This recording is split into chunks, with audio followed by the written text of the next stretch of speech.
Good day. My name is Pfebve. I'm an author, I'm a lecturer, I'm a human rights activist, and I've spoken at various international summits and forums, and I'm a resource to various organizations on Africa and especially Zimbabwe. But today, I'm going to talk about the book that I wrote, which is Zimbabwe, My Home, My Frustration. And this is the front cover of the book.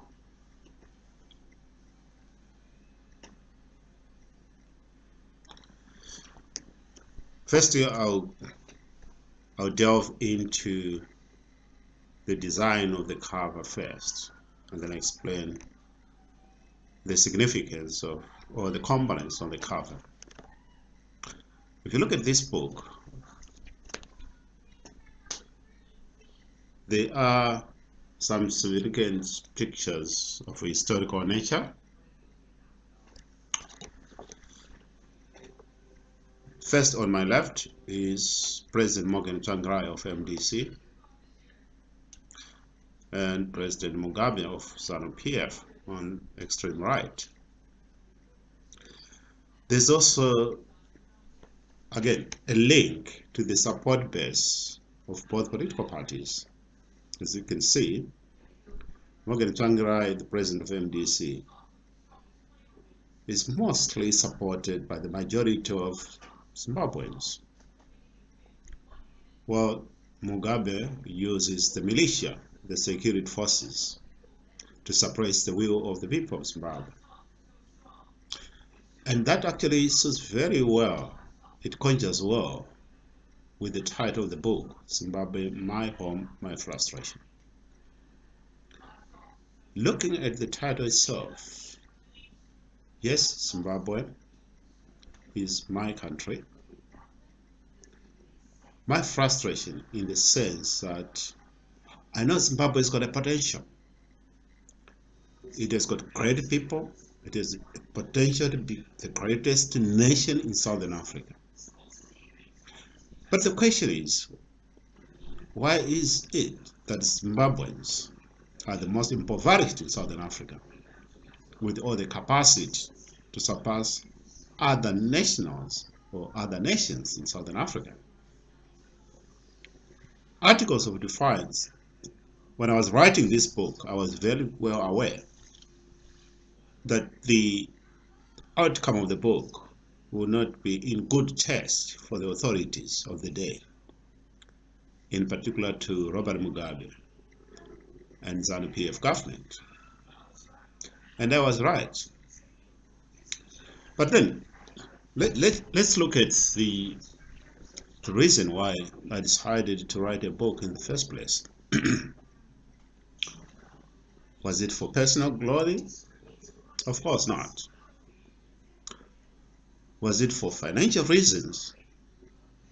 Of course not. Was it to capture a moment in history? Indeed it is. During the 2000s, since the formation of MDC in 1999, a lot of events of political nature have happened in Zimbabwe. And some of it undocumented.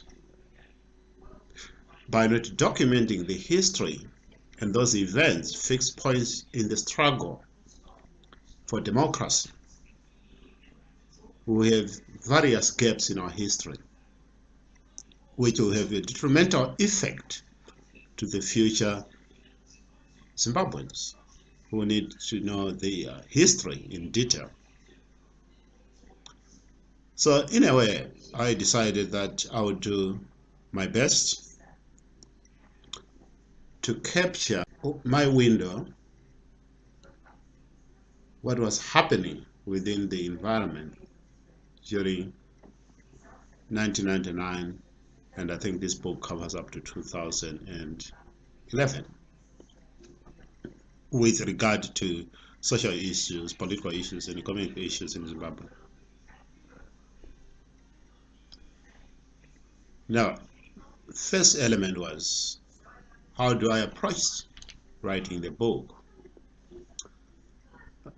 I had to do a stakeholder analysis, the target group, who are likely to be the people to read this book. Of course, there will be Zimbabweans interested in reading the books to get to understand what is happening in other parts of Zimbabwe, because quite a lot is happening in Zimbabwe. Secondly, there will be people outside Zimbabwe, within Africa, who may know where Zimbabwe is and who may be following what is happening in Zimbabwe, but with very few details of what is on the ground. Thirdly, I also looked at people outside Africa, people internationally, academics, students, politicians, civic groups, who may want to see details or research, documentation on what is really happening in Zimbabwe from people on the ground. And because I was on the ground at the time I was writing the books, although part of when I finished the book in 2011, I was outside the country, but I happened to go back in Zimbabwe to validate all what I've written on draft.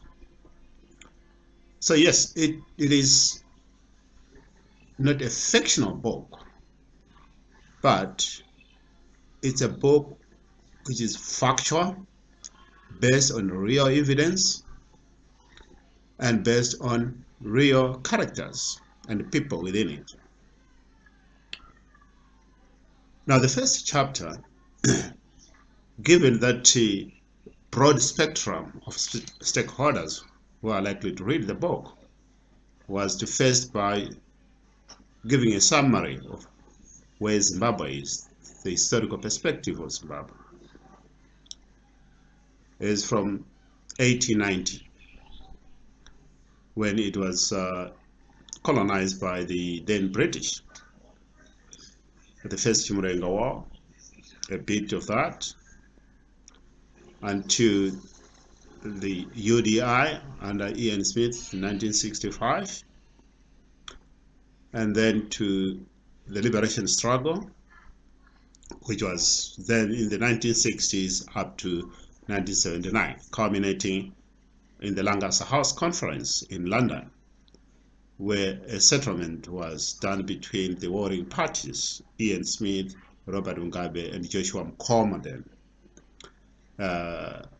giving finally to the birth of Zimbabwean independence as we know it today in 1980. So yes, I put that historical perspective so that those people with the gaps in terms of the historical perspective of Zimbabwe will catch up, quite a sort of a basis for then a catalogue of the political situation in the modern day Zimbabwe.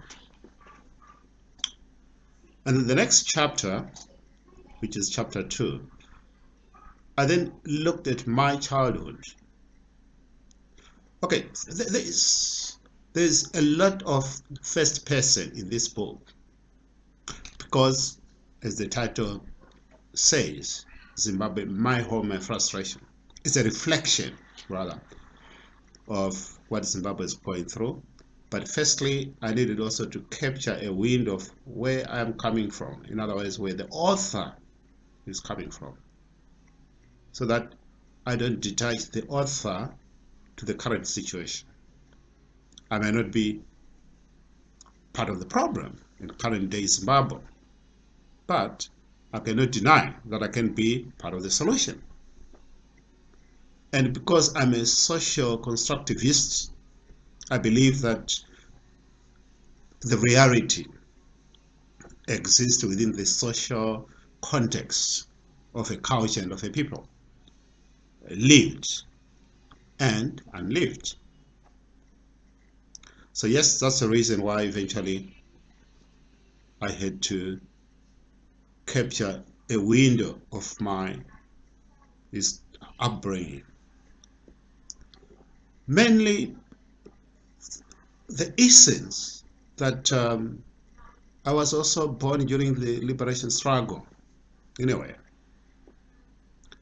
and that at the age of 4 years, I then, together with my parents, were put in protected villages in Mount Darwin, which Wright, a journalist from ABC, Australia, once acknowledged that it resembled in its entirety of a Nazi concentration camp, where people were cattled and fenced in an enclosure with a 6-to-6 curfew, then called protected villages, or some people called them keeps. So it was a horrendous experience for the young person of my stature then. To me, I saw that as being incarcerated. So my childhood was that of being incarcerated for 4 years.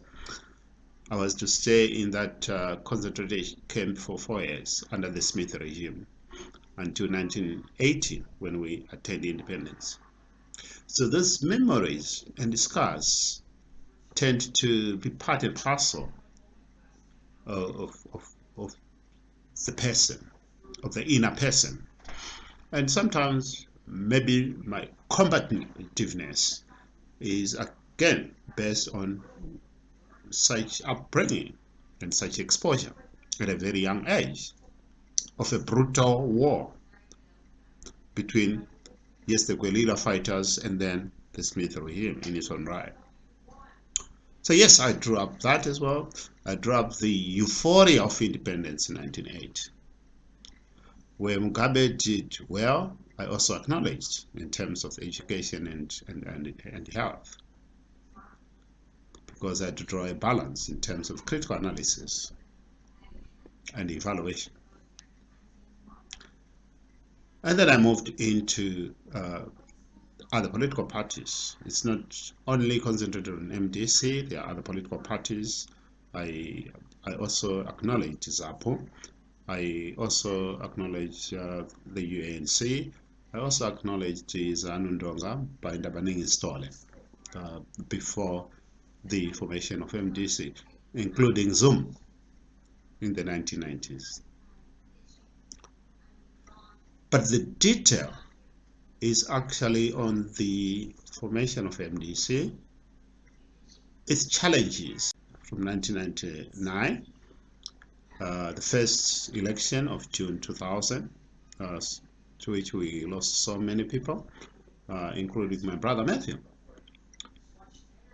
But then I also have got a row of honor. I've documented about 125 murders, politically motivated murders then. Of course, there are so many people who were murdered by Mugabe regime from the opposition.